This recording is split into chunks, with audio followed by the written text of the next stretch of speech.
बरोबर. पहिला मिथ माझ्याकडे हेच होतं, कार्डिओनी वेट कमी होतं. ओके. तर कार्डिओ करताना वेट तर कमी होतं ऑफकोर्स, पण तुम्हाला हे कळतच नाही की वेट कशामुळे कमी होतं. तुमचा वॉटर लॉस होतंय, तुमचं फॅट लॉस होतंय की मसल लॉस होतं. ओके. त्यासाठी बरोबर तुम्हाला कार्डिओ बरोबर तुम्हाला स्ट्रेंथ ट्रेनिंग केलं पाहिजे. मिक्स केलं तर मसल पण रिटेन होते आणि तुमचं फॅट पण लॉस होतो. फक्त कार्डिओनी बरोबर मसल ट्रेनिंग. दुसरं मिथ माझ्या बरोबर होतं की डाएट म्हणजे उपास करायचा, काहीच खायचं नाहीये. लोक विचारतात की डाएट नको करू, डाएटनी म्हणजे मी डाएट करू नाही शकत. जेव्हा मी त्यांना सांगितलं माझा जेव्हा त्यांना डाएट प्लॅन दिला ते म्हणाले अरे बापरे हे डाएट असतं, आम्ही ते तिथं खातच नव्हतो पहिले. तर त्यासाठी डाएट म्हणजे आपण लहानपणी शिकले ऑलरेडी, कम्प्लीट बॅलन्स मील.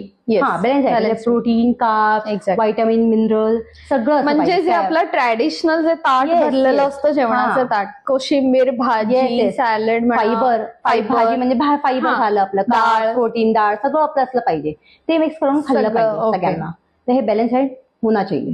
दुसरं आपलं हे होतं, खूप मोठा मिथ आहे की फक्त वर्कआउट केलं तर तुमचं बॉडी तुम्ही फिट होते. नाही, वर्कआउटनी आपण दररोज आपली स्ट्रेंथ वाढते, आपलं स्टॅमिना आहे. बट त्याला वर्कआउट बद्दल तुम्ही डाएट नाही केलं तुमचं वेट लॉस होणारच नाही. वर्कआउटनी आपलं काय मसल आपले